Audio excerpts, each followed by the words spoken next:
Hello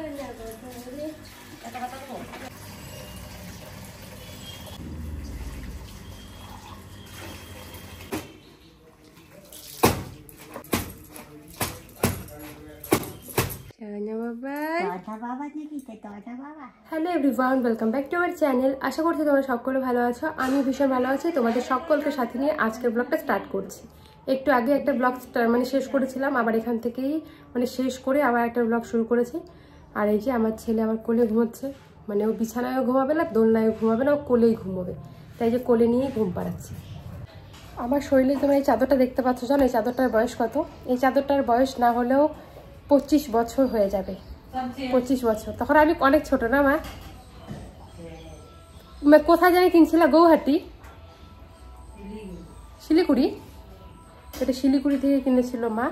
তো এটার 20 বছর কি 25 বছর হয়ে গেছে। চাদরটা এতটা সুন্দর, মানুষ ভাববে যে এটা এখনকার চাদর। আর মডেলটাও এখন এখনকার যুগে চলে আর কি, নিউ মডেল এরকম লাগে। কেউ বুঝবেই না এটা যে অনেক পুরনো চাদর। আর এই যে মা পালন করে এসে এখন রান্না করছে। তো কি রান্না হচ্ছে চলো তোমাদের দেখাই। তো এখানে ফুলকপির সবজি হচ্ছে নিরামিষ, আর এদিকে ভাত হয়ে গেছে প্রায়। বাবা মার আজকে পালন ছিল, তো প্রচণ্ড খিদে পেয়ে গেছে। তো মা বলছিল সকালবেলা একটা সবজি করেই চলো সবাই খেয়ে নিই। তাই জন্য এনে ফুলকপির সবজি করেছে, আর পাঁপড় ভাজা করেছে। তো এটা দিয়ে আমরা সকালে সবাই খেয়ে নেব। আর আমার ভাই কিন্তু এদিকে গ্লাসে করে চিকেন নিয়ে আসছে, ও মাংস দিয়ে খাবে।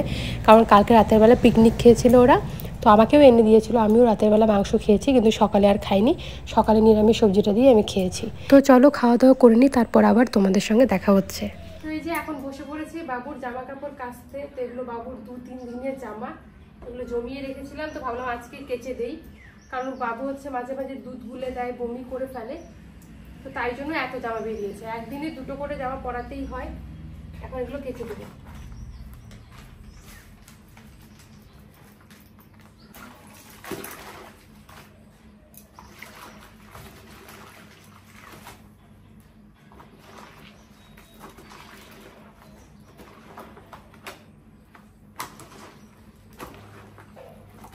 সারাদিন ভিডিও করিনি, এখন বেজে গেছে কিন্তু বিকেল 5টা। তো আমি একটু আগে একটা কমেন্ট দেখলাম, ভাবলাম না কমেন্টের রিপ্লাইটা না দিলে নয়। অনেক কমেন্ট আমি ইগনোর করে যাই, আবার কিছু কিছু কমেন্টের উত্তর না দিলে পরে যারা দেখবে কমেন্টটা তারা ভুল বুঝবে, খারাপ ভাববে। যখন আমি আমার শ্বশুরবাড়িতে থাকি তখন কিছু কিছু লোক আমার শাশুড়ির দোষ খুঁজে বেড়ায়, যে বইয়ের দ্বারা কাজ করায়, এখন হ্যান করায় ত্যান করায়, শাশুড়ি ভালো না তোমার। বাবার বাড়িতে এসেছি এখন, না দেখো আমার মাকে একদিন দেখিয়েছি, আমার মায়ের দোষ খোঁজা শুরু হয়ে গেছে। কিছু কিছু পাবলিক না ভিডিও দেখতেই আসে দোষ খোঁজার জন্য। একজন কমেন্ট করেছে যে তুমি 2 দিন ধরেই কাপড় কাচছো, একদিন বললে যে তোমার মা কেচে দিয়েছে, 4-5টা বা 10টা কাপড় আছে তাই তুমি কেচে দিচ্ছ। কালকে আবার বলছো যে তোমার মা একাদশী আছে তাই তুমি কাপড়গুলো কেচে দিচ্ছ। তোমার মা কি তোমার ছেলের কাপড় কাচে না? তাহলে ওই ভিডিও কেন শেয়ার করো না? হয়তো ভিডিওটা অনেকে খারাপভাবে বলে, আবার অনেকে এমনি জানার জন্য বলে। তো আমি 2 তরফ থেকে উত্তরটা দিয়ে দিতে চাচ্ছি। আমার মার যেহেতু এখন বয়স হয়েছে 46-47 এরকম বয়স হয়ে গেছে, তো আমার মা যখন কাজকর্ম করে তখন শুধু শাড়ি পরে থাকে, মাঝে মাঝে ব্লাউজ পরে না। তো যখন বাবুর কাপড় কাচছিল আমি ভেবেছিলাম যে ভিডিওটা তোমাদের সঙ্গে শেয়ার করব, কিন্তু মা ব্লাউজ পরেছিল না। গিয়ে দেখি মা কাপড় কাচছে কিন্তু ব্লাউজ পরেনি, শুধু শাড়িটা গায়ের মধ্যে ঢেকে কাপড়গুলো কাচছে, যেহেতু স্নান করবে এখন। তো আমি এখন কিভাবে ওই ভিডিওটা আমার মার সোশ্যাল মিডিয়াতে শেয়ার করি বলো? আমি তো এখানটায় তোমাদের সঙ্গে ভিডিও শেয়ার করতে এসেছি, আমার পরিবারের মান সম্মান বজায় রেখেই তো আমাকে ভিডিওটা করতে হবে। আর আমি যখন মাকে বলি যে মা তোমার এখন ভিডিও করবো, তখন মা বলে তোর জন্য আমি এই ব্লাউজ পরে আসতে পারবো না গিয়ে। এইভাবে মা বলে তোর জন্য এখন আমি কাপড় ঠিক করে বসতে পারবো না, তোর জন্য রেডি হতে পারবো না, তুই তোর ভিডিও দে, আমাকে দেখাতে হবে না, এইভাবে বলে। যেমন আমার শাশুড়ি মা বলে, আমার শাশুড়ি মাকেও তাই জন্য কিন্তু আমি ক্যামেরায় আনি না। আর কোনো সময় ভিডিও আমি আমার শাশুড়ি মার এমনি এমনি তুলে ফেলি, তোমাদের সঙ্গে শেয়ার করি, তখন বলে তুমি আমার এরকম ভিডিও কেন ছেড়েছো, সেরকম কেন ছেড়েছো বলে। আমি তখন বলি যে তুমি যেমন ভালোভাবে থাকো না, তাই জন্য তো ওইভাবেই ছেড়ে দিই। তো আমার মার ভিডিও আমি তাই জন্যই দেখাই না। আর বাবুর কাপড় কাচার সময় মা যে ওইভাবে বললাম, আমি শাড়ি পরেছিল কিন্তু শাড়িটা ভালোভাবে পরেনি, যে কারণে আমি তোমাদের সঙ্গে শেয়ার করতে পারিনি। তো এরপরে কোনো দিন যদি মা ভালোভাবে থাকে তখন শেয়ার করব। আর তার মধ্যে কি বলতো, দাদু দাদু, দিদা, ঠাম্মা, দিদুন, এরা না নাতি নাতনির কাপড় কাচা বলো, তাদের যত্ন করতে মানে কোনো ত্রুটি কখনোই রাখে না। তো আমার মা যখন ফাঁকা থাকে বা যখন আমার বাবুর কাপড় হয়ে যায় বলতে হয় না, আমার মা নিজে গিয়ে কেচে দেয়। আর কিছু কিছু পাবলিক আছো তোমরা যারা শ্বশুরবাড়িতে থাকলে আমার শাশুড়ির দোষ খুঁজে বেড়াও, এখন বাবার বাড়িতে এসেছি বাবার বাড়ির দোষ খুঁজে বেড়াচ্ছ। তাদেরকে বলবো প্লিজ তোমরা না এই কুমন্ত্রগুলো ব্যবহারগুলোকে দূরে রাখো প্লিজ। এগুলো ভাবনা চিন্তাকে দূরে রাখো। তোমরা একটা কথা বলো তো, মা কখনো কি নিজের মেয়ের সন্তানের কাজকর্ম করতে মানে ঘৃণা বা লজ্জা বা অবহেলা করতে পারে? এগুলো ভাবনা চিন্তা আসে কোথা থেকে তোমাদের? আমার শাশুড়ি মাও আমার ছেলে জামা কাপড় কেচে দেয়, সব কাজ করে দেয়। আমার মাও আমার ছেলের যত্ন করে। যখন আমার ছেলের কাপড় চোপড় হয় আমার মা কেচে দেয়, আর আমিও কেচে দেই। তাতে কি অসুবিধা ভাই? বাবার বাড়িতে এসে জন্য কি কাপড় কাচতে নেই? কাজ তো আমাকে করতে হবে, তাই না, সারা জীবন। আর আমার কাজ করতে ভালো লাগে। কাজকর্মগুলো তোমাদের সামনে তুলে ধরি জন্যই আজকে তোমরা আমাকে ভালোবাসা দিয়েছো। আর আজকে আমি এই জায়গায় এসেছি, এত এত লোক আমার ভিডিও দেখে, এত এত লোক আমাকে চেনে। ঠিক ঠিক ঠিক এই কাজকর্মগুলো আমি তুলে ধরি জন্যই তোমরা আমাকে এত ভালোবাসা দিয়েছো। যারা আমাকে ভালোবাসো তাদের বলছি, তোমরাই বলো তো আমি কাজগুলো শেয়ার করি, আমি এত কাজ করি জন্যই তো তোমরা আমাকে পছন্দ করো। তোমরাই আমাকে বলো দিদি তুমি কত ভালো, তুমি কত কাজ করো, তারপর তোমাকে আমাদের খুব ভালো লাগে। তো তোমাদের এই ভালোবাসার জন্যই আমি কাজগুলো আরও বেশি বেশি করে করি, কারণ আমারও না কাজের প্রতি একটা ভালোবাসা হয়ে গেছে। আর ভাবি যে আমার বন্ধুরা আমার এই কাজের থেকেই আমাকে চিনেছে, আর কাজটাকে আমার ভালোবাসতে হবে। তাই আমি না নিজের কাজগুলো নিজে করতেই ভালোবাসি। আশা করি যারা খারাপভাবে বলেছো তাদের উত্তরটা দিতে পেরেছি, যারা ভালোভাবে বলেছো তাদের উত্তরটা দিতে পেরেছি।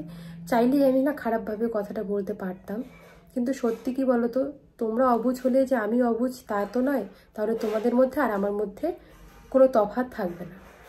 তাই জন্য কথাটা ভালোভাবেই বলে দিলাম।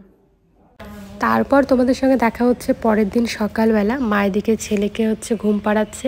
তো ছেলে দেখো না মার গল্প শুনছে একদম মুখের দিকে তাকিয়ে। আর ছেলেকে কিন্তু আমি হোয়াইট কালার একটা সোয়েটার পরিয়েছি, আর এই সোয়েটারটা পরার পর না আমার ছেলেকে খুব সুন্দর লাগছে। জানি মায়েদের নাকি বলতে নেই, তাহলে নজর লেগে যায়, কিন্তু সত্যি সোয়েটারটা খুব সুন্দর মানিয়েছে। এটা ওকে বর্দি দিয়েছে। সকালবেলা বাবুর সঙ্গে আহ্লাদ করতে করতে ওর খেলা দেখতে দেখতে অনেকটাই দেরি হয়ে গেছে চা খেতে। এই 7:30 8টা বেজে গেছে। তো এখন হচ্ছে চা খাচ্ছি। তো এগুলো কি যেন বেকারি এগুলো থাকে না, ফুল টাইপের হয় কিন্তু খেতে ভালো লাগে, তেলে ভাজা মুচমুচে হয়। তো ওগুলো দিয়ে চা খেয়ে নিলাম। আর মায়ের দিকে হচ্ছে রাতের বাসন মাজবে, কারণ এই যে বাবুকে নিয়েই না সময়টা কেটে যায়। আর থাকবোই মাত্র কটা দিন, তাই জন্য মা হচ্ছে সারাদিন বাবুকে নিয়ে থাকে আর কাজকর্ম সব লেট হয়ে যায়। তো মা এখন রাতের বাসন মাজবে আর সকালে চা খাওয়া বাসন একসঙ্গে মাজবে আর কি। তো বলতে বলতে মায়ের দিকে থালা বাসন মাজতেও বসে পড়েছে।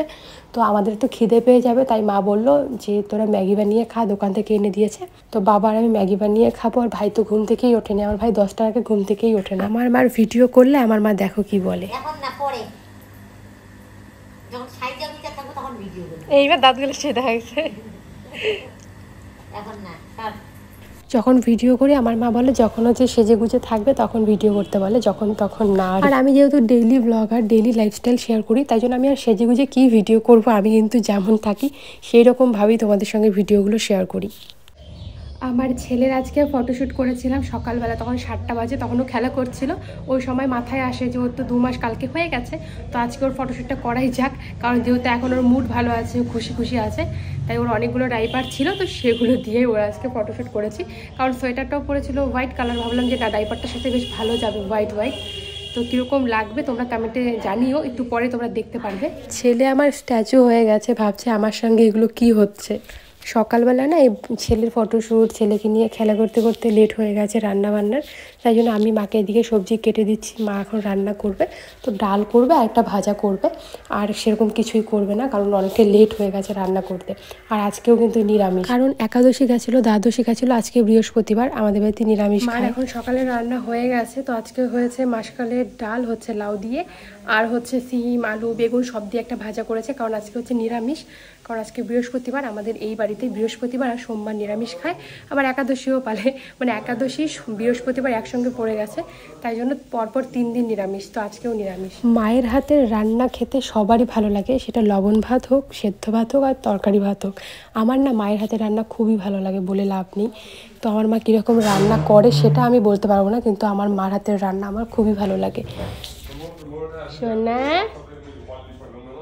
আমার সোনা বাবা এখন চান করবে, তো তুমি চান করবে না সোনা? তো এই যে মা এখন চলে এসেছে আমার ছেলের কাপড়গুলো ধুয়ে দিতে, কারণ তোমরা ভাবো আমার মা আমার ছেলের কাজ করে দেয় না। তো ভিডিও করছিলাম আর আমার মাসি রাগ করছিল আমার উপরে যে তোর খালি ভিডিও ভিডিও ভিডিও ভিডিও, আমার মাথা কীরকম হয়ে আছে, আমার মুখ চোখ কেমন হয়ে আছে এভাবে বলছিল। তবু আমি জোর জবরদস্তি ভিডিওটা করছিলাম আর রাগে ফায়ার হয়ে গেছে আমার মা আমার উপর। তো চলো আজকের ভিডিওটা এখানে এন্ড করছি, কীরকম লাগলো কমেন্টে জানিও। কালকে দেখা হচ্ছে নতুন কোনো ভিডিও নিয়ে। আজকের মতো টাটা।